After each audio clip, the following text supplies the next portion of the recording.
steering wheel. Lapse the steering wheel, yeah. Give him steering wheel. Hey, steering wheel. Somebody tell him to give it to him. Come on! Whoa! Your leg, my please. Your leg hip. How the f*** that's possible? I'm driving like a grandma. Get that, Ralph? Did you hear me? Proper radio. Ralph, acknowledge. Now, come on, close him down and kill him. We've got a lunatic on the track. Down that mistake. I am so annoyed. Boys and girls, your attention, please. Hello and welcome back inside the Park for Mayor for podcast number 1001. This is Todd. No, not now. AKA Negative Camper. You know what we do on race weekends. We watch one, then we talk about it. Then we watch one, then we talk about it. Come on, Todd. That's exactly what we do, and why wouldn't we do that? Because tonight we're going to cover the Hungarian Grand Prix in all its glory, because that's what we do. Before doing that, of course, I have to go bring in my co-host. You know what that means. I think he's at home. Looks like he's at home. That's a good thing. I got to go south. Ripped from out of the wasteland. He's bad. He's beautiful. He's crazy. Hello, everybody. This is Paul Charles Lee, the International. It's Paul. Paul, no race this weekend. No race this weekend. Off to Road America next weekend. So excited about that. Oh, Road America. That's a bustling track. Man, I love that track. And this year it's going to be a 6-hour race. So that's something new. Ah. Yes. That is going to be new. Yeah. I talked to John Doonan about 4 years ago when we were there. And I was like, man, this would be a great place to do a longer race. He was like, you think so? I was like, hell yeah, I'd love to do that. And then, so I sent him a little note. And I was like, I'm excited. So there you go. Oh, that's cool. Yeah, that's cool. It is good. Yeah, it's one of the best tracks, obviously, I think, in the world, let alone in America. So, I think Elkhart is awesome. Yeah, would have been the ideal place for an F1 race, really, the flow of the track. But I guess the money that it would need and the infrastructure it would need, they made it a no-go. But the track layout would be phenomenal in a Formula That's 1 what car. I thought. I kept thinking Elkhart would have been one of those places that, you know, when I just, in my youth, I thought, oh man, you know, they were looking for another Formula One race here, and I thought that would be great. And they ended up going to Indy on a Roval, and you know, I'm not a huge Roval fan, but I thought, gosh, Elkhart's there, but I get it, just as you said. I mean, you didn't have all the amenities, and yeah, I get it. But it's a great track. I agree with you. Speaking of great tracks, Paul. Yeah. We got some listener questions here. Let me get my pen. Listener questions? Yeah. Here, I have it right here. Let's see. Okay. Dear Paul. Okay. What makes this Hungaroring special? All the best, XXOO. Keep up the great work, Paul. Paul, this just in. We got a question from a listener. Well, first of all, what makes it special is they obviously dust the track with paprika every morning. Smoked paprika? Smoked paprika for sure. Well, in the end, this can all be smoked, doesn't it? Right. And very, very dusty there, wasn't it? It was dusty. Yeah. Yeah. I think. Yeah, it was. Yeah, I mean, it's got a great history. It's a great track, though. I think it's a good layout. It's a good flowing track, you know. Yeah. Obviously, it's tough to pass on. I think, you know, maybe if they've changed that last turn and made it a lot tighter and slower, you may get more passing. But then it kind of changes the nature of the track. And I think, you know, sometimes you need the track to be a challenge. And we did see some passing, obviously, with the new rules and some tire differentials. We did see some stuff on. But yeah, I think every corner, it's a unique track. The turn 1-2 combination is really interesting. The downhill, that up left-hand turn 4, I think that's an amazing corner. So fast, and obviously if you get it wrong, you get it very wrong. That corner would be well suited in Spa, I think. And you got Mickey Mouse chicane, which is, you know, a little sad. But in general, I think it's a challenging track for the drivers. Obviously, it's not run on very much, so obviously it was always going to be dusty and stuff. But it's, you know, sometimes, you know, that's sometimes a track. You know, qualifying is so important and that's okay for a track to have that occasionally. It doesn't have to be a, everyone can pass in turn one kind of deal. So it's and I think that's kind of what made this. I found it a pretty interesting race.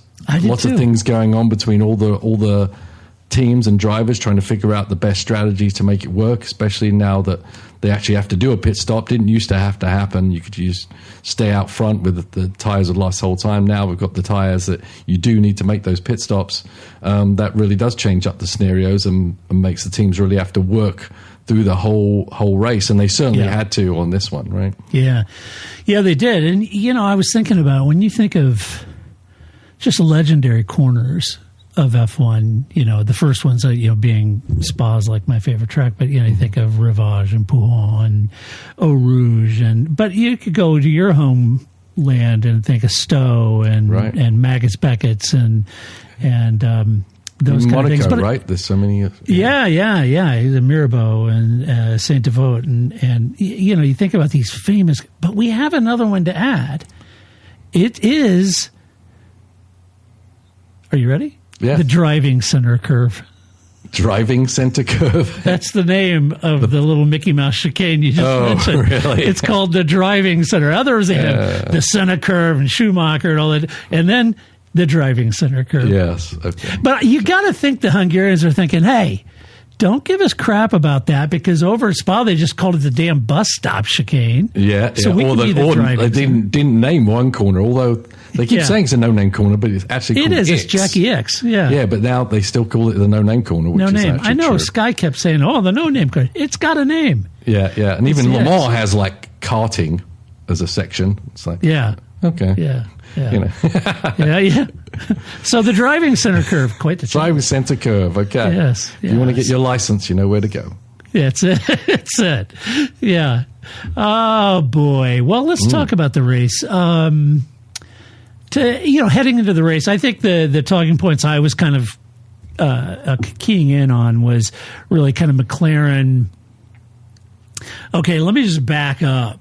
Because if you listened, first of all, thanks for all the kind comments, folks, about our 1000th episode. You guys are great, and it really meant a lot for all your kind comments and support. Appreciate that. I hope you enjoyed last week's 1000th episode. But we were talking with Grace, right? And she always, for years, said, no, Hungaroring, this is McLaren's track. And it always is. Right. It always is. Damn you, Grace. We were like snickering, whatever, Grace. Yeah. Like, McLaren always seems to do well in Hungary. Yeah, she was. But I was wondering, is that going to be the case here where they just are kind of one-off? But I knew they were bringing some upgrades. I think maybe a different floor and some aero parts and that kind of thing. And I was curious because it could be that one-off. It's just Hungary. It's just a track that the McLarens always do well at. Or, as you and I've talked about numerous times, it is sort of the summer-ish time, and that just seems to be when McLaren start to really double down. And so I was kind of keen to see how these upgrades would work this weekend for McLaren. Equally, I was super interested to see how the Aston Martin upgrades. They had, everyone was all over that one. Yeah. 16-part B-Spec AMR 26 showed up in Budapest. And they said that it was, so my expectations were a little calm because they said it's really kind of a two-step overhaul. It's first is chassis and some aero and 16 different parts, and then the next one would be the Honda engine upgrade. So anyway, I was kind of keen to see what happened. That we get into the race, really a race decided kind of like by pit wall policy and infrastructure failure. Woo!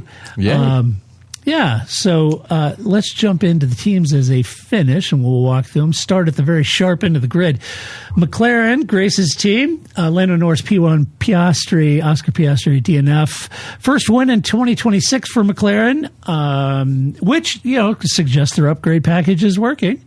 That's good. Andrea Stella kind of deserved a little credit for playing down the upgrades, though, heading into the weekend. Oh, yeah, Ferrari still held the edge and new stickers, balance, and we're just throwing a couple bits and bobbles on there, It's we're just noodling around in the gubbins in the shop and doing a couple things, but it was really just down to setup and tire management. Why Lando is fast all damn weekend, right? So anyway, Lando, you could tell in the practice session, Lando was thereabouts. Mm-hmm. Didn't have him on pole, if I'm honest, and so, but he ends up winning the race. P1. Pole had 1:17.207, pole 12,000 seconds clear of Lewis Hamilton, who equally was on song. And I thought, oh, wow, this is going to be a McLaren Ferrari battle, this weekend. And kind of it was. But and he ended Mercedes 9-10 poles.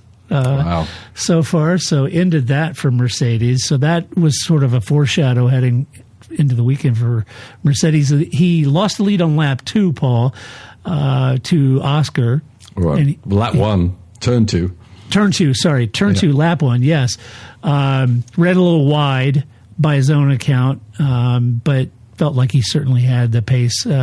Pushed McLaren to pit him first and was refused on team policy. Won on the overcut anyway. And then took softs under the late virtual safety car, finished 15 seconds or so ahead, called it some of the best pace he ever had. He moves into 5th in the championships, 128 points, still 91 back with 291 available in the balance of the year. I think it was a great weekend for Lando. Let's talk about papaya rules, Paul. Oh, yes. Now.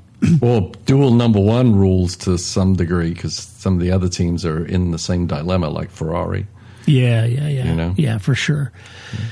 In all honesty, Oscar made a great move on turn 2, got underneath him. Lando made that error, took the lead, was running in the lead. But I'm watching this as it developed, sitting at home on the couch, watching this develop. It was clear to me Lando was much quicker. Right.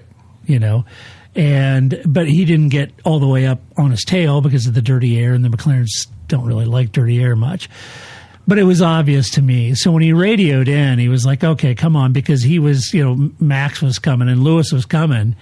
And he's like, I'm miles faster, just box me and let me get on with this thing. Yeah. And they said, no, can't do that. He's like, can't or won't, So this is one of those things, Paul. And I know McLaren's dogged in their determination. Hey, he was leading the race. He gets to stop first, and he has every chance to win this race. He made a great move on turn 2. I wouldn't disagree with any of that. Yeah. But at some point, if I can sit on the couch and clearly see Lando is markedly quicker, do you stick to papaya rules? Or if you were on the pit wall, we'd say, yeah, Lando's got the pace. We need to let him fly. He is, but they were leading the race, right? So if they were chasing someone, if they were in second and third, for instance, I think it would be a lot tougher decision to have Lando sit behind Piastri. But because they were kind of controlling the race, I think it made it a little easier to stick to their guns. Because, if you've got these rules, and sometimes it's going to benefit you, sometimes it's not. And, if the race was in pivotal point, then they wouldn't have helped them at all. Yeah. But as soon as you start breaking the rules, there are no rules for them. And they've made the decision to have dual number 1s, so they can't just kind of flip-flop based on just how a race happens to be going right now. Yeah. It's a good point, because, rules have to apply to everyone, or they're not rules at all. So Right. That's a good point. Yeah, and right now, they're not gunning for the championship. Yeah. So I think they're just trying to keep everyone happy on the team. And I don't think Lando was honestly thinking they were going to do that. But he knows the world's listening. But you may as well ask. You got to ask. It doesn't hurt to ask. If you were driving, you would ask the same thing. You would ask, and you would make the point. Yeah. You're always working on your leverage in the team. Yeah, right. And his leverage was, I'm faster than Oscar. Yeah. Right? So, and he was. Yeah. And he may be for the rest of the season. He may have been since Oscar had his downward spiral from last year.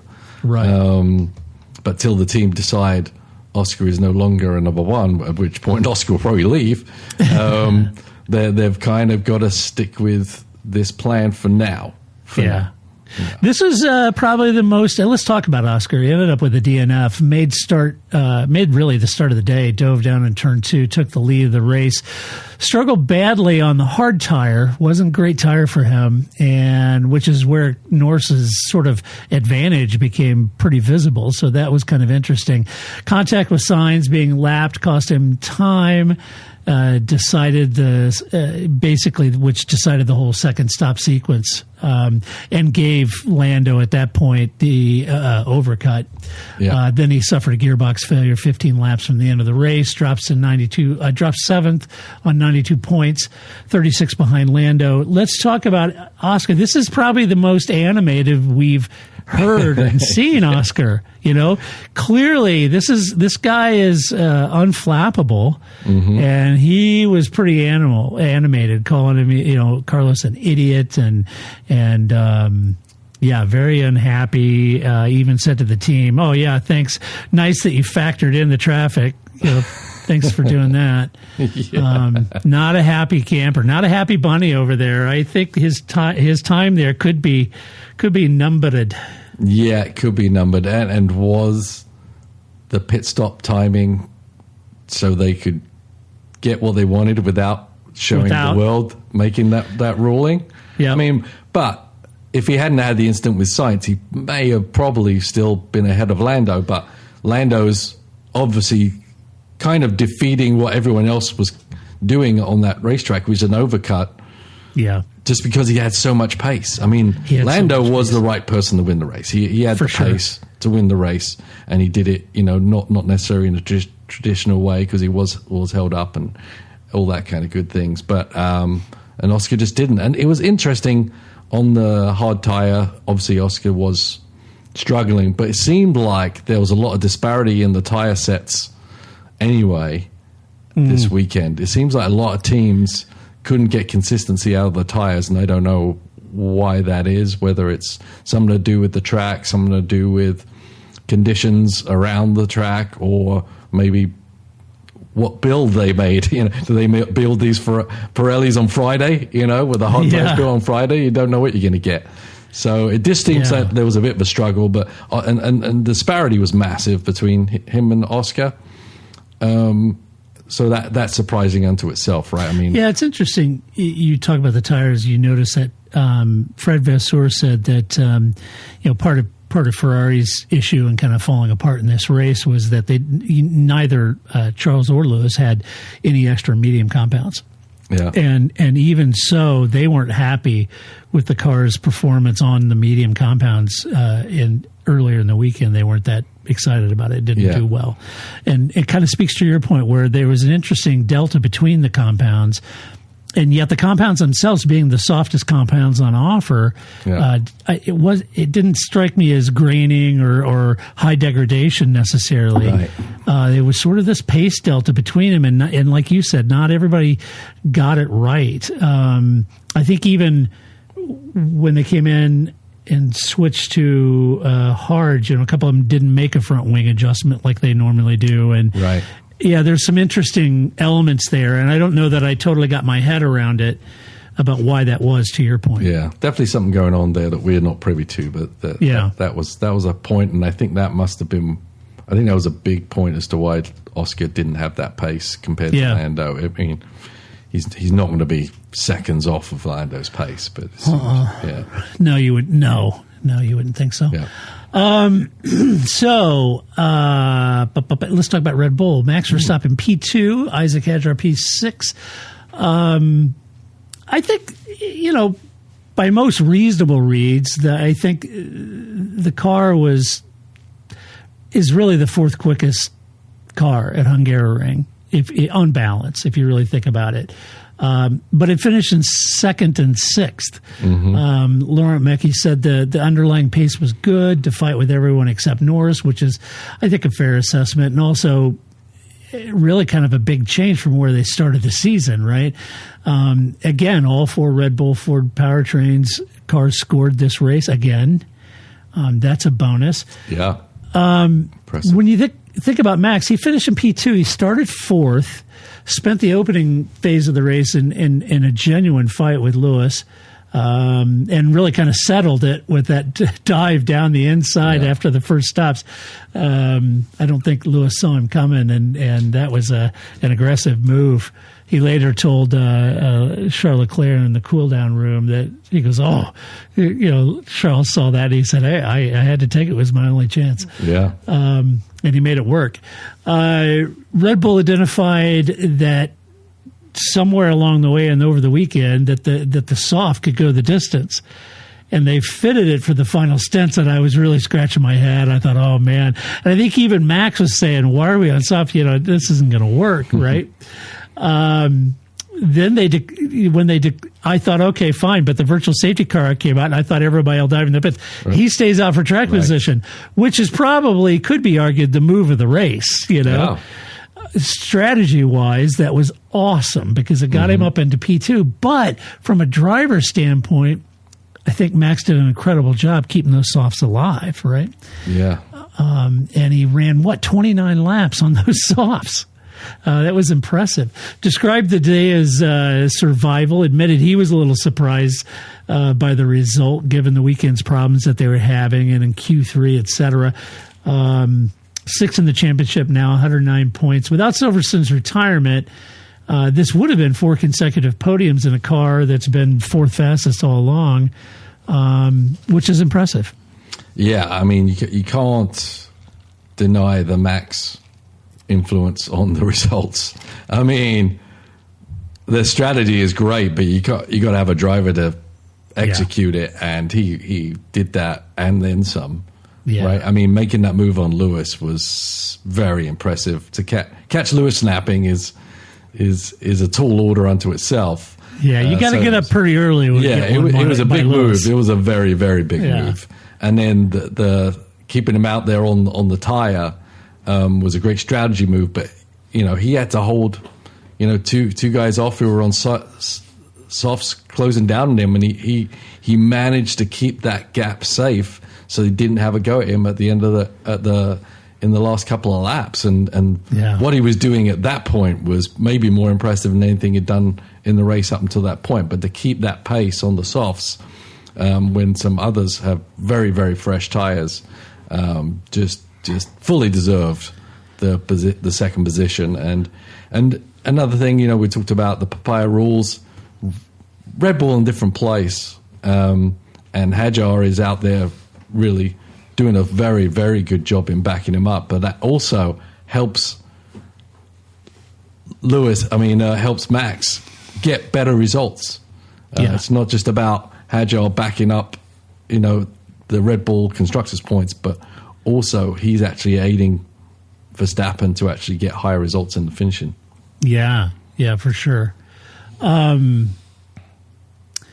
about the defensive driving? When Lewis was all over him. I mean, like a cheap suit, Not easy to do these days. I mean, luckily this race was a little less influenced by the new rules with the batteries and all that kind of It's probably nonsense. Why I enjoyed this race so much. Yeah, exactly. I did enjoy it. It just wasn't influenced. It wasn't obvious. And you had to really work for a pass, and I like that. I like that a lot. Yeah, it wasn't obvious for everyone except George Russell. Yeah. Let's talk about Isaac. 7th consecutive top 6 finish, which is now, I think, one of the more quietly impressive stats of the season, if I'm honest. That's impressive. He's doing a great job. Poor medium tire performance in the opening stint. I'd say that probably was the more difficult challenge for him, and his ability to sort of, I don't know, maybe move forward, progress forward, and get any higher, I think was that stint. Did a good job, though, of holding up Verstappen's main rivals as they were coming back after him. And that, that was a great job. If another fantastic result by Isaac. I think he did a great job. Yeah, he has done a great job. I may not like him over the radio, but I do enjoy watching him drive, and he does. He holds his own. He's got a strong mind when he's in the car. He doesn't make silly mistakes. And as I said, he backs up Max. I mean, for instance, his races are compromised most of the time because of that. And I don't think the team doesn't appreciate that. And it's the job that the new guy at Red Bull takes. You take it or you don't, don't go, right? That's the job you got. And he's going to wait for his opportunity, and he's going to get opportunities because he's showing really good pace, and he's working with the team and doing a great job in backing up Max. So, it's phenomenal. And he himself said in a pre-race interview that, he's learning a lot from Max. Yeah. He really likes Max. Max been very generous with him, very kind. Yeah. And Max, and it's probably, it's as an extra bonus because he's being complicit and doing the job to help Max. Max is probably going to be more open to him. Yeah, if he's out there and going, I need to beat Max, which is what some of the other co-drivers have tried to do, then Max will have his backup. But if he knows that Hajar is there, to do a good job, obviously, for the team, no matter what, but also is going to work with the team and with Max to get the best results. And so, he was going to be welcomed with open arms, I think. Yeah, I kind of felt that he was being genuine when he said that. I don't think that was a throwaway statement. Mercedes. Whoa. Get down. Kimi Antonelli, P3, George Russell, P7. Wolf called it damage limitation. I think he was absolutely right. This is the first race of the season where Mercedes started both cars outside of the top 5. And they still left Hungary leading both championships. So that's the damage limitation. Concerning part isn't really the pace. It's these failure modes, and they keep landing on the same side of the garage, Paul. It's amazing how that happens. That is crazy. It was interesting. Well, we'll get to Georgia. Let's talk about Kimi first. P3 started 7th after a 3-place grid penalty on ignoring or a yellow flag infringement, which is interesting because I listened to him slightly lift off the throttle and downshift, just like I went over and listened to Charles Leclerc lift off and downshift. I couldn't tell the difference when I don't have the telemetry the FIA has, but it sounded like, I don't know, whatever. Targeted a 1-stop, abandoned it when the rear started going away. That was concerning. Used the flexibility of the 2-stop to build that tire life delta over the cars they had. They had that late virtual safety car that kind of eroded that advantage and put Hamilton on fresh rubber directly behind him, but he defended it and kept the podium.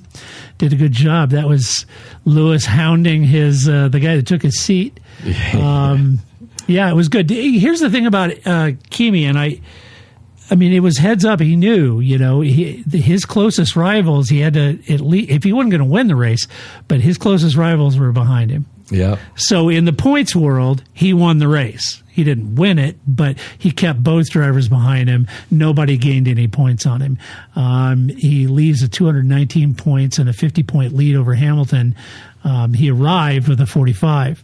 So, it's a very good recovery, a very good drive for Kimi, starting down at 7th. Yeah, no, it was a strong drive. Obviously, the strategy was different, so he knew that going in. So he did a good job in managing the tires, giving them longevity.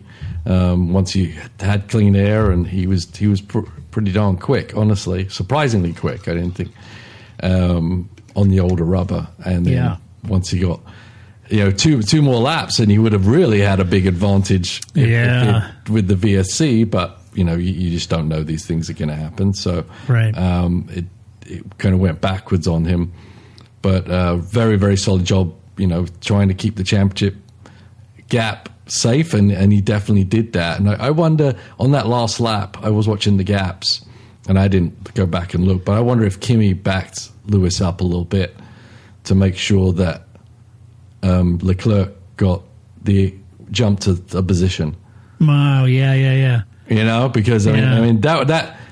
We sometimes these championships come down to 2-3 points. They certainly have done in the past.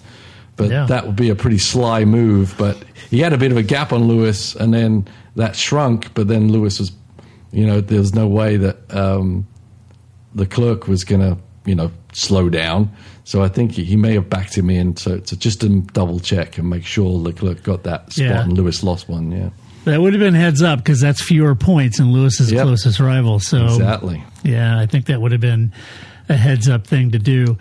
If not, I'm going to imagine it was. I'm going to pretend that was all strategy. Yeah. Well, I don't know if Kimi was thinking about that, but I would give full marks to the Mercedes strategy team. I'm sure they were thinking it. If I was sitting on the wall, I would have been thinking about that. You would have been thinking about it. So the Mercedes strategy guys. You got to think, right? Yeah, they would have been. They would have factored that in. Slow down a little bit, get Charles up there, and then that moves him on the 5-second penalty. Yeah, I would have. I hands down almost would absolutely guarantee that was part of their equation. Mm-hmm. Smart folks over there, Mercedes. Yeah. George Russell, tough weekend, P7. At the start, Andy stall activation dropped him to the back. He described the engine revving erratically about 4 seconds before the lights went out, and he was trying to adjust the throttle, and then everything was going crazy. Wolff took the blame, said, that the problem was fully on the team, that Russell had suffered too many of these, and it's unacceptable. Not good enough, damn it. Yeah, I have that, yeah. Not good enough, damn it, not good enough. That's what he said, exactly what he said. Recovered all the way to 7th. Strong race pace once he got going, and ran out of laps to chase down Hadjar, but said he's past the disappointment and that this is the first year he's genuinely wanted the summer break to come. Yeah, I'm not so angry. I'm just disappointed. I'm not disappointed. I don't know. It was interesting because the cool down room, Kimi goes, I think I know what he did. He hit the something button and it went into Andy's stall. Oh, really? So I left the broadcast hearing that thinking, okay, so maybe it was driver error. But the team I read today said, no, it wasn't driver error. It was a software issue. And I'm thinking, gosh, aren't we enjoying this? A software issue ends up George in the back. Mm-hmm. Because I would have loved to see him in amongst them fighting. It would have made it even more exciting. It was a fun race, so bring it on. Yeah, it would have been great. I don't know. He's got to be in the same boat as Oscar Piastri at this point. Yeah. You got to not park George's Formula One car where the mice are, because they must be chewing on the wires over there. It's all that wiring loom. They love that stuff. They do. It's delicious. It is. Yeah, it makes a great nest. I found the problem. Yeah, here it is. Yeah. Looks like it's been chewing on the power cable.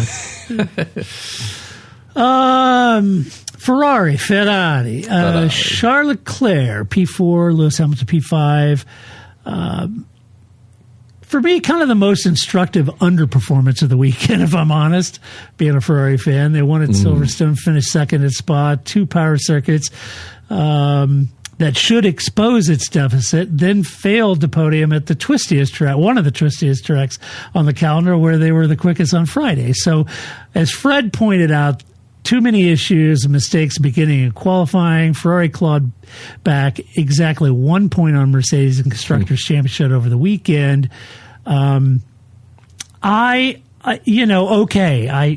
knows I'm a Ferrari fan, but I really felt like they were looking pretty good on Fridays and Saturday practices. Indeed.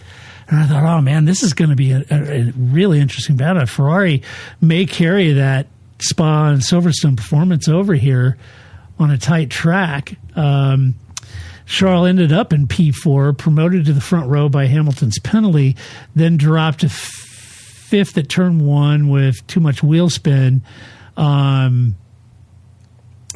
He summarized the season as a paradox, which is kind of my opening description.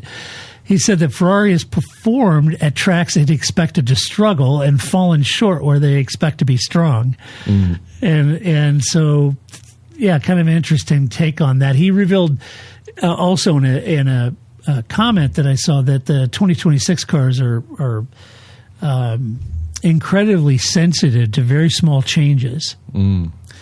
Now, I would think, Paul, you tell me, because you're a sporting manager and you working with racing cars, I would think, though, that's kind of what you would want in a chassis that responds well to changes. Even if they're small changes, but I would think you would want that, because I've seen in the past where teams have chassis, you could add stuff, they just don't really respond very well to smaller changes. I don't know. Yeah, well, you want a chassis in a car that reacts logically to your changes, right? If the car's doing this, we do this, and the car reacts to that. You don't want it to be overly sensitive, whereas it can pull out the window very, very quickly, because during a race and over a weekend, conditions change so much on the track.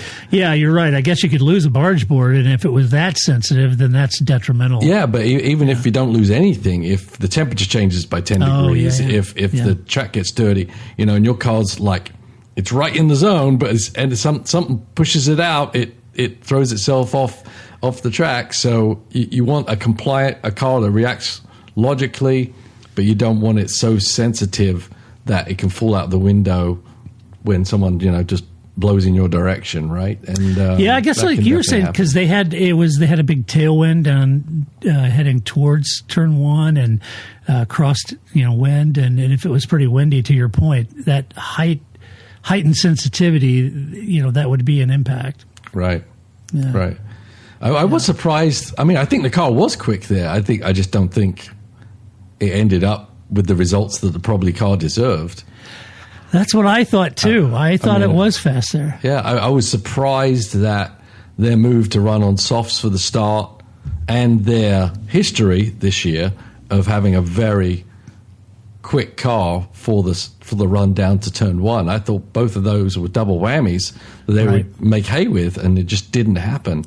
Yeah. And once that didn't happen, they were kind of stuck, and then Max got in the way, and that really, really hurt them. He kind of really ruined their race, really, by being good at what he does. And but if they'd have got the run they normally do and got up to second and third or something, I think it would have been a whole new race. I still think Norris had everybody, but I think apart from that, the Ferrari should have been second and third in the finish.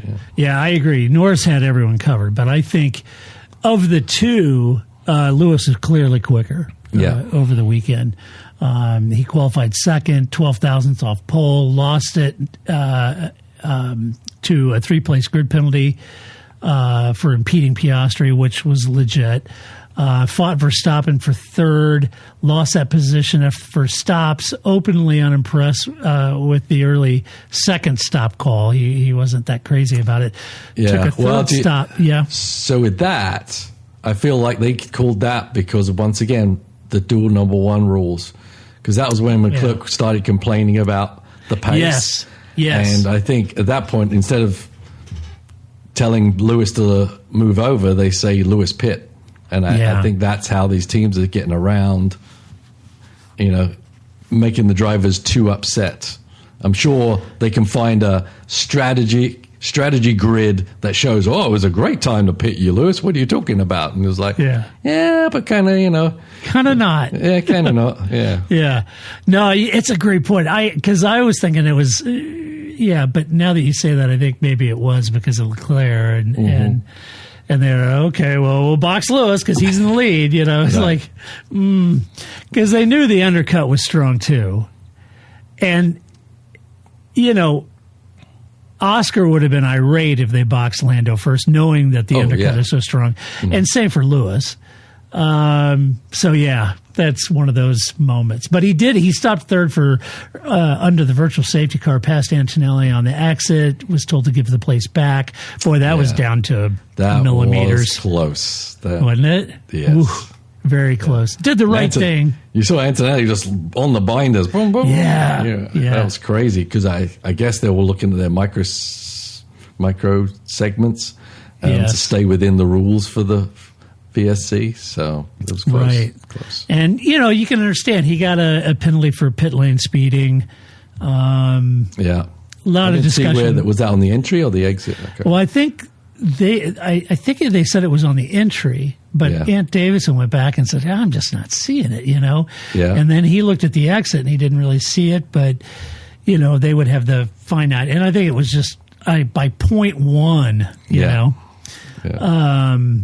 You could see it because he was anxious. He knew he had to get out of there, and you could see it. But I think to Martin Brundle's point, it's 0.1, but rules are rules. Yeah, I don't think Ferrari's pit stops were that great, so I think they weren't that great either. There, yeah, no, you're right. They weren't that great either. It's unfortunate. Lewis, clearly the faster of the two. Mm-hmm. I am complete agreement with you. I feel like Max ruined it for him because he did an exceptional job. Yeah. But I think that was really Lewis in P2 this weekend. Yep, should have been. Should have been. Racing Bulls, Liam Lawson P8, Arvid Lindblad P10. Fifth in the Constructors' Championship going into the break, which I don't think anybody at Faenza would have forecast back in March. Alan Permain, the team boss, called it close to operational perfection from their standpoint. Strategic split. 2 stopping Lawson, 1 stopping Lindblad. It was interesting as those two strategies converged. Yes. I'm going to tell you up front, these two racing are having some of the best battles that F1 TV just refuses to show us. Yeah. They'll show a car, maybe, this is, up here for 3rd or 4th. Meanwhile, Liam and Arvid are going at each other, hammer and tongs. Maybe they think, they're teammates. They're just kind of working together. I don't think these guys are working together. They're not. They're fighting against each other to get right for next year. So yeah, exactly. Yeah. I think there's some great battles going on back there. They beat Audi at a circuit where I think a lot of people kind of felt like Audi might lead the midfield here. Yeah, maybe so. It was the battle. Though I don't agree with how hard Lindblad fought Lawson at the end there when the strategy, his 2-stop strategy was obviously a better strategy in the end, and that's great that the team split it because one or the other could work. I mean, it really was 50-50. Yeah. But once you get that, you just got to give that position up and then work as a team at that point. And I think I don't know what their relationship is, team to driver, whether they make those calls, or they don't want to make those calls. Yeah. But that put Lawson under pressure from some other people with some fresh tires also. Yeah, I agree. Liam recovered from what he was pretty critical of his qualifying. Started 11th, jumping into the top 10 on lap 1. Handled an unplanned switch to a 2-stop after saving tires for a 1-stop. Lost real time. Stuck behind Verstappen really at that point in Hamilton. So Lewis and Max were going at it, and Liam's back there, getting hung up on that because when they're fighting each other, they're losing ground to the leaders too. Won the late wheel battle with Arvid when the strategies converged. But I think it was a good race. He was out qualified by Arvid. Mm-hmm. He was out in Q2. Yeah. Yeah. And then but I think he got ahead of him right at the start, didn't he? Right at the start, jumped right back into the top 10. Yeah, he did. So he clearly had a good start. So good race for Liam. Yep, absolutely. Yeah. Arvid, again, another good race for him. P10, 1-stop, ran out of tires in the closing laps. To your point, probably going at it on very worn tires probably wasn't the best thing. Held 10th by less than a second over Gabby Bortoleto, so that was good. And said he didn't really maximize the start. That was his problem, where I think Liam did. Yeah.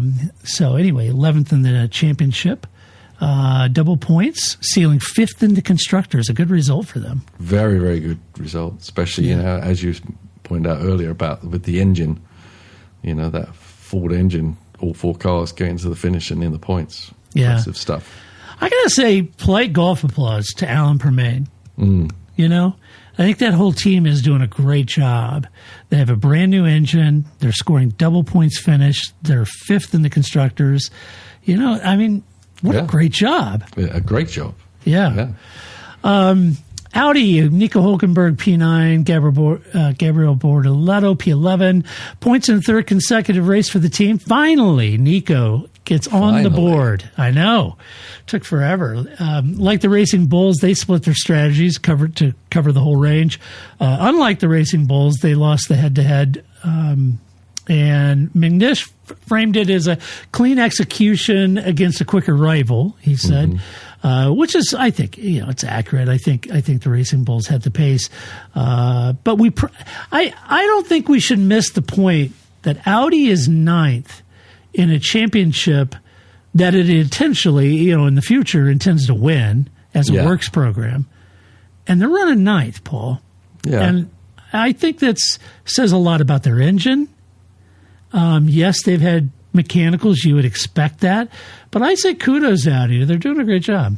They are doing a good job. They're learning a lot. It'd be interesting to see how they progress with that engine program as well, being the first year of their engine program. Yeah. Right. Nico in P9, first points of 2026, the 11th race of the season. He said it was very overdue. Started on mediums, ran inside the top 10 early on, climbed back in after the second stop. I thought he was going to drift out as Gabby was in. Yeah. So I thought Gabby was going to nip the points again, but Nico got back up there. Best of the rest was arguably available there, but he lost that to Lawson at the start and didn't have the best of getaways. It was just a bit of a trait for him over I guess they got to figure out how to get those Audis off the line. Yeah. It's not a high watermark for them. No, it's not. Puts them on their back feet every time. It does. And because they do have pretty decent pace, but you give 3-4 positions up every start. It's a tough road to hoe. That's a lot to claw back in the midfield. Yeah, it is. Gabby P11 started on softs, ran a long opening stint on a one-stopper. Looked like it was the right call, but then the hard tire really faded. Yeah. And it was kind of the same thing of why they boxed Kimi, right? There was that. I think Mercedes didn't want it to hit that cliff, right? And I think that's what happened with Gabby. I think it kind of got to the cliff, Yeah. Finished less than the second out of the points. Alpine, Pierre Gasly, P12, Franco Colapinto, P15. I'm getting a bit concerned about their downward trajectory, if I'm honest. Alpine lost 5th in the Constructors' Championship to Racing Bulls. Briatore didn't really attempt to spin it. He just conceded directly that Racing Bulls have simply done a better job up until this phase of the season. They say upgrades are coming. The competitive question for me is whether they arrive, whether they arrive before the gap becomes insurmountable or not. Yeah, and if they're good, and if they're good, As we've seen, upgrades aren't necessarily positives sometimes if they're not getting it right. So they need it. They need a little lease of energy into that team right now. They've looked pretty good some points, but they are kind of falling back slowly. So they need to buck up little campers and get on with the program. Yeah, they kind of do. As I said, so I think some teams like McLaren, they bring their updates to Hungary right before the off season. I think some teams just kind of try and make it to the midpoint and then think about the upgrades, which I actually think is the wrong thing to do, because I think if you bring upgrades right before the break, you've learnt something about the upgrades and you can build from that. But if you've never seen how your upgrades react till you get past that break, you're even further behind, I feel. So that's a great point. Great point. Because now they can use the summer break to think about how to tweak those upgrades. Right. Like Aston, right? I mean, they could have waited. They could. Sometimes you wait a long time because you want to make the right decision, but sometimes you just got to kind of throw it on there and see what you got. And so I think Aston kind of benefit themselves that way too. Yeah, I agree. Pierre P12, 3 stopped, including a stop under the virtual safety car. Used the fresh tires, though, at that point, trying to do something different. Really changed nothing for him. Said the car doesn't feel good. The performance reflects it. I think at this point of the season, I think it did feel good, but now it doesn't feel that great because everyone's kicking your butt. Right. Yeah, exactly. That never feels good. No. Hard to take. And really kind of the same story for Franco, if I'm honest. Struggled really from lap 3 onward. And I think they suspected some damage on the car. I don't know what it was from. But given the balance and grip were both poor, even on the new tires. Yeah. Some of those exit curbs here at Hungary, they can shake some stuff up, as we saw on the Cadillacs as well. But yeah, you definitely easily get damage without actually doing anything wrong. Yeah. I think he's staying in Hungary for the Pirelli test. That's the right thing to do. Yep. Yeah. So that's good. Let's talk about Aston. Lance Stroll P13, Fernando Alonso P14. Fernando made it into Q2. That was the first immediate improvement that we saw.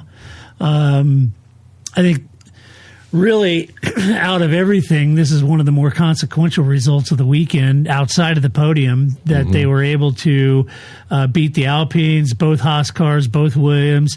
Clearly, the upgrades, even if it's a two-phase thing, the upgrades are moving in the right direction. Yeah. And I think it's a net positive for them. I think they were also strategically bold. They avoided the hard tire entirely, which is probably something a team that's racing only itself really never bothers to do, you know.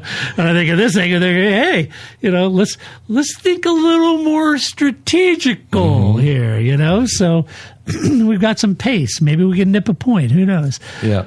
There was a lot going on there at Aston. Yeah. In the practices, I was riding along with Alonso quite a bit actually, and seeing what the team were doing. Huh? Oh. No. I've only got one life. I can't waste all these minutes. So they were doing a lot of changes on the car, you know, setup changes, etc. They, you know, he didn't necessarily get quick lap times because, you know, he was basically out there doing a lap and then boxing, and then they were changing something, boxing and changing something. They were chasing the setup because they're trying to catch up.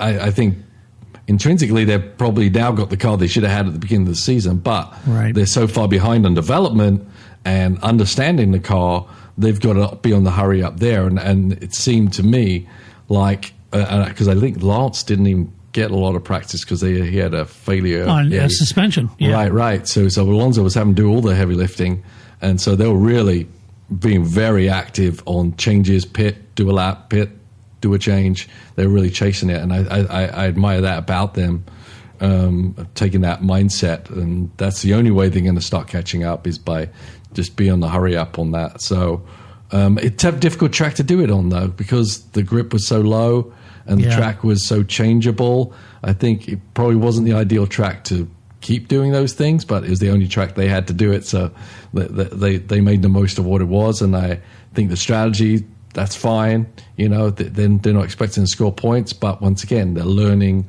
the car, so you put more sets of tires on in, and you get more data from that as well. So I think it was a very solid, logical strategy job from beginning to end by Aston, and you know, everyone should be buoyed by the fact that they weren't just literally, you know, watching the rear end of a Cadillac the whole weekend. Yeah. So it's quite a big jump, right? Quite a big jump. It is. It is. Mm-hmm. You got Alonso, you know, best qualifying in P16 of the entire season. Yeah. That's not the back. And I think that's a good sign. I mean, I hope I'm wrong. Trust me. I hope I'm wrong. But I don't think there's any world where they put in the new chassis upgrade and bring in a new Honda upgrade and start winning races this year. Right. That's not going to happen. No. But they've got to get this trajectory reset and get the development of the car and the chassis and the baseline and start getting back into the program. Yeah. And one other good thing was that I heard, you know, they were saying, well, we built the car, we did the upgrades, and everything kind of followed what they were thinking. Yes. Right? Yes. Because if you get there and you're like, well, it was quicker than we thought it was, or this or that, then it means they're not doing their correlation correct with wind tunnels and sims and all this kind of stuff to redevelop this car. So I think that was a very positive statement from a couple of the people there on Aston. Yeah, Adrian Newey said that the performance matched their predictions. Right. Yeah, and I think that's a great point. Yeah. It is. Lance P13 beat Alonso. despite starting 4 places behind him. So there's that. Had an early stop off the softs. He said it was the most encouraging upgrade the team's had in a long time. That's the most encouraging thing out of his mouth in a long time. That might be the longest sentence out of his mouth, too. Yeah. More coming in Zandvoort. We'll see. Yeah. Alonso P14 reached Q2. Like I said, ran over 30 laps on his first set of softs. A stunt-length Pirelli specifically sort of highlighted. So, yep, we told you the C5 is fit for purpose. It's the best. Yes, it's a great tire. Said the correlation was really good. Performance gains are what they expected with the next check at Zandvoort once the new Honda unit arrives. So, yeah. I mean, stuff. All of these upgrades and everything is going to be Aston hoping they can start fighting midfield and trying to be around that best of the rest thing. Yep. That's what they're targeting. All positives, I feel. Yes, all exactly. Positives. Not so much positives. Haas, Esteban Ocon P16, Ollie Behrman P19. Team is absolutely going backwards while everyone else is going forward. Komatsu said this is the longest stretch in 2.5 seasons where Haas has not had a car they can do something with. Yeah, definitely a bit of a limp biscuit.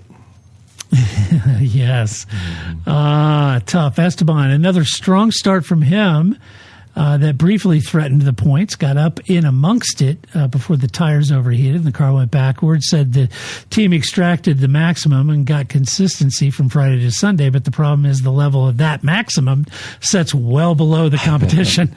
Yeah, that's a little. We were at max. It was just that max is only about 60% of everyone else. The most consistently slow team. Right.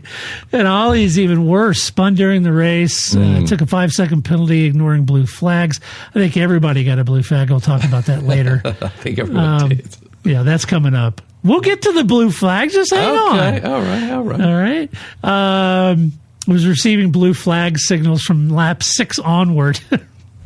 And said it was impossible to know which were real and what was a direct consequence of the system failure rather than a driving standard. Understood. Yeah, it was for sure. Said he lost all confidence in the car and the progress of the previous 2 events feels erased. Pull over. Pull over. Bunch of Teletubbies out there. What's going on? Williams. Yeah. Here we are. Alex Albon P17, Carlos Sainz P18. Val said they knew the circuit would expose every weakness, and it did. Williams is now closer to Cadillac behind than Haas ahead of him. Oof. That's rough. Rough, I'm telling you. What is it? Not good enough, damn it. Not good enough. It's not good enough. Alex marked his 100th Grand Prix for Williams with a race defined basically by balance problems, understeer, wind sensitivity. He beat his teammate, which is the only positive. And for Carlos, well, this gets a little interesting here. Carlos had contact with Oscar Piastri while being lapped, for which he received a 5-second penalty. The stewards downgraded it from a 10-second, citing limited visibility as reducing his culpability. He argued he had no dash warning, was committed to an undercut attempt on Alonso, and that Piastri sat in his blind spot. Also noted with some, I would say, justification that if Williams were quicker, they wouldn't have to be worried about blue flags. Also true. That's very true. They did record their fastest pit stop of the year, though. Oh. So that's good. That's great. That's the kind of marginal gain that matters when the car doesn't. Right? So, yay. Oh, boy. All right. We'll get to the blue flags. Okay. I promise. All right. Yeah. So, disappointing. Poor James. Right. Poor James. Yeah, I know. Okay. So, Carlos. Yes. I watched the onboard. He passed 3 blue light signs before he, when he got there. He was making the move, and there's really not a lot of doubt in my mind that with Oscar on that sharper entry on the inside coming down, and the trajectory of Carlos's, I'm almost positive he couldn't see Oscar in his mirror. Yeah. That I'm almost positive. Because he came up so fast because the Williams was so slow. Yeah. So I'm almost positive that he's right. He was in the blind spot. I don't think he knew he was there. He knew he was coming, clearly. And the team told him, and he saw the blue signs. He knew he was coming. And I think David Coulthard made the point on their podcast that I saw a clip of. I think DC's right. I think he probably, as he got coming up to that corner, probably looked at his mirror, saw Oscar, and thought, okay, he's not going to get here by then. Went in, and then as he was trying to come around, look, he's not in his mirror. He's in a blind spot, and he just wasn't anticipated. That's not a justification. Clearly, this is on Carlos. Yes. It's on him. I agree. And the team. Yeah, it's 100% his fault, for sure. But anyway, they said, well, the visibility and the blind spot and all that was a challenge. And so how did you see that from Carlos' standpoint? Yeah, I mean, he's taken a lot of incoming. I think, come on. Oh, he's the worst driver. He's terrible, blah, blah. It's like, come on. Yeah, well, he's not that. Come on, he's not that. And I can imagine his cousin, as we've seen on Drive to Survive over these past few years, is going to be very busy in the summer looking for opportunities. Yes. Yeah. Carlos changed his LinkedIn page, Right. Open to new opportunities. Is this Ingolstadt? Could you connect me to Audi, please? Yeah. Alan, my man. Alan. But I think the confusion came between, do you ignore the blue flags because they're prolific. Ollie's had them on since lap 3. Right. It becomes white noise at that point, right? Then you have to rely on the team and your perception of closing distances and who's where and everything. If the team said the leader's coming up, then I'm still going to blame Carlos, because it doesn't matter whether there's a blue flag or not. If he turns in, because he didn't see him, it was going to happen no matter what. So I just think, probably frustrating for Carlos. There was a lot of confusion going on there with the blue flags in general. Yeah. So there's not much to really lay blame on anyone, but if you have to, it's Carlos. I mean, it's Carlos' fault. He knew the leader was coming, and you want to make your move on Alonso, but you have to secede to the people that are leading the race, and fight another day. It happens. The ebb and flow always happens. The blue flags, you let someone by, then Piastri would be inside, Alonso going into turn 5, and it'll be sucked up to each other again, right? So you just can't get desperate in that situation. You're a slow car, you're getting lapped, you kind of got to take your druthers. Yeah, I know. And like I said, I'm not trying to justify Carlos. He's wrong. It's his fault. But and I feel bad for Oscar. But anyway, all right. Yeah. And we'll get to the blue flags in just a minute. Wait. Cadillac, Perez, DNF, bonus, DNF. There really isn't much to talk about. No. Although it's a shame they still haven't figured out that brake cooling issue. Yeah. It's amazing to me. And it just tells me that there's something fundamentally baked in to that chassis design that they can't just easily change. Yeah. Yeah. It's hard to know. I mean, they obviously got their deal going with Ferrari, but I think that part of the car probably wouldn't be a Ferrari part, so it's got to be an internally designed process, and it's a new team, so they've got to get their heads around it. It's a shame, but now they've got no one to fight. If what happened to Aston is going to be consistent, they basically just fight with themselves at this point. Yeah, they'll be permanently at the back, yes. All right, let's do some awards, shall we? We tend not to hand awards during race reviews. The first award we typically hand out, that's Move of the Race. Seriously, Todd? Yes, seriously. Why wouldn't we do that? All right, Paul, what's your Move of the Race? Well, I liked Hamilton's move around the outside. I thought that was ballsy. Yeah. He was the first one to do it. Then everyone had their eye in, knew that was possible, and we could support him after that. But it was a good one. But I had to give it to Verstappen and Red Bull, honestly. It's a dual win for them, both for Verstappen's pass on Lewis and for the strategy call on keeping Verstappen out. I think they were both brilliant and certainly gave Max at least 2-3 positions more than probably the car deserved. Yeah, I same awards. Yeah, I can't disagree with that. I think that was the move of the race. Next award is Donkey of the Race. Stop yelling at Tom. Yes. We'll do it live. All right, Paul. Who's your donkey? I'm just going to let you run on your diatribe here. Pretty good. Okay. I don't think there was that many real donkeys. I mean, you could pick Cadillac for two DNFs, but I think this was the elephant in the room right here after the race. Yeah, it really was. Yeah. So I tried to write down my thoughts on this. Around lap 9 of 70, F1's automatic blue flag system began issuing errors, wrong signals, erroneous signals to the drivers who were not being lapped at all. Norris and Antonelli both confirmed they received blue flags while running on the lead lap.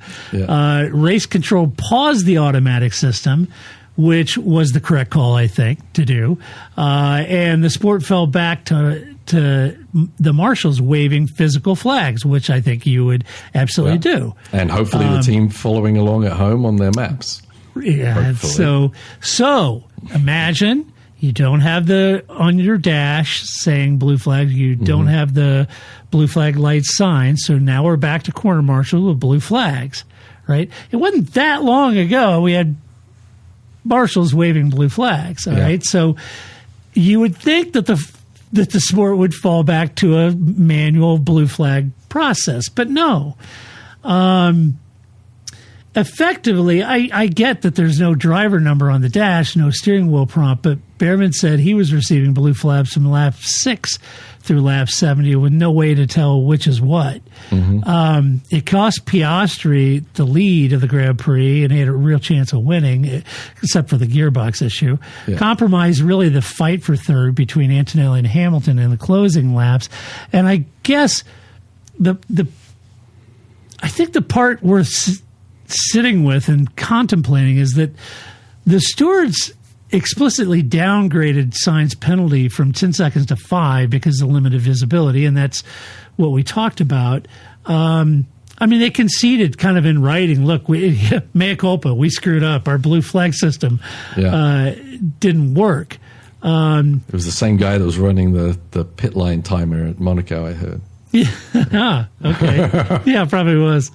It does make you wonder why a series this heavily instrumented and electronic has no robust manual fallback position for, for a safety critical sort of signal system. Instead, what we got is a bunch of kind of blaming. Sainz called it. Yeah, I mean that's what happened, right? You got Piastri calling it one of the dumbest excuses he's heard after they're all going at each other, hammer and tongs, and then Wolf called the pit wall engineers Teletubbies. Yeah. But I think he's right. I think all three of them have a point, and none of them is ultimately the point. The sport quietly made the drivers dependent on an automated digital system, removed the redundancy that used to exist in the analog process, and then discovered, Sunday afternoon that there was no plan B. I mean, it gets back to what you said, and I think Toto, and I think you both are right. Toto said it was ridiculous because you got a bunch of engineers sitting at these teams like Teletubbies, and to your point, if the system isn't working and marshals are waving blue flags, then the teams have to get on the radio and start talking to these drivers. Yep. That's what you guys do, and how could Formula One? It worked for many years, It worked for decades. Yeah. So how is it in one race there's like we no didn't plan hire B? a blue flag talkie guy? Right. Yeah. We let him go about 3 years ago. Yeah, 3 years ago, we fired our blue flag radio person. So now we don't have anyone to talk about blue flags. Yeah, I just think it's weird. They have the driver locator map. They can see it. They know. I mean, everybody just sat on their hands, I guess. Yeah. I mean, it's like, sometimes in IMSA, the mirrors get knocked off and things like that. And the drivers can't see anything behind them, so the engineer has to take over and be the eyes. And same thing here. Yeah. I think Toto's right. I think you got teams that were just sitting there going, all right. Toto. Well, one more. Yeah. Well done, Toto. Get down.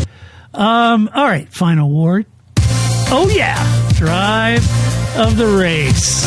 You got it. You like my bass? You like it? Yes, I do, Sergio. All right. Drive of the race, Paul. Well, I think there was a number of good drives, honestly, down through even the lower ranks with Lando, and all kinds of people were doing some great stuff, I thought. But I got to give it to Max. I mean, he made the difference, and he took opportunity, and he drugged that car and by the scruff of the neck and made something happen. So I'm very impressed. Yeah, that was an impressive drive. Yeah, There's no doubt about it. I had Max too. Although, just to mix it up, I could say Lando. I think Lando had a great race. Lando, obviously. Great race. He had the race in hand, you know. Yeah. He matched with the car that was working really well. It was, unbeatable. Yeah. So I'll give it to Lando. I liked he went in there. He's choppier. He's like, all right, get Oscar out of the way. I'm miles faster. Let's go, guys. Yeah. You want to win, or what are we doing here? So I liked the chippy Lando. I thought it was good. Yeah, it is good. It's good to see him like that. Yeah. So that's exciting. Have you ever heard of the guy Tom A. Smith? He's a singer. I swear, he's a doppelganger for Lando. I'll send you a video. Everyone check him out. Tom A. Smith. He's very good, actually. Yeah? He looks like Lando as a lead singer. It's pretty cool. I haven't heard it. Yeah, check him out. Huh. All right. I'll have to check him out. Paul, I like your helmet up there on your wall. Right? Sorry for those just listening. Paul used to have on his wall right there, he used to have his guitars hanging there. Yeah. But due to some sort of accident, now he's replaced guitars with helmets. And I moved stuff around the house. Now I've got... My kids have moved out. So now I have a sim room. Oh. And then I also have another room where I can have all my music in one place. So rather than having everything spread out around my office, I've kind of spread it out around the house. Nice. So it's pretty cool, actually. You've got an embarrassment of riches over there. I do. Yeah. It's a boys' playground. Yeah. I'm almost got my guitar in one room and the sim in the other. Yeah, it's good stuff. That's great. Very cool. All right. Well, that does it for this podcast of what we think about this race. But you can let us know what you think about the Hungarian Grand Prix. You can go to theparkforme.com, share your opinion, do it with decorum and civility as always. And a huge thank you to our Patreon supporters. And once again, folks, episode 1000. Really appreciate your messages and kind words. It means a lot to us. And really do appreciate it. Very, very thoughtful of you. All right. We are here. Summer break. You know what that means? I get to sleep in. Paul gets to sleep in. It's a whole lot of grace. I know you're busy. Yeah. So anyway, a whole lot of grace. And but then at the end of the season, Paul, we got Malaysia coming. Woo, yes, we do. We've got 6 races in 7 weeks or something like that. So you're going to be worn out. I am going to be worn out. You're going to be like an old set of soft Pirellis. I'm going to contradict myself 3 different ways by the time we get to the end of those races. Right. That's so good. So anyway, all right, well, I'll be back next weekend. We'll get Grace and we'll talk about the news in Formula One. But until that time, this is Todd, a.k.a. Negative Camper, saying so long. That's it, man. Game over, man. It's game over. It's not what I feel I've got to prove at all. I don't really want to prove anything. I started as an amateur with no idea or no intention of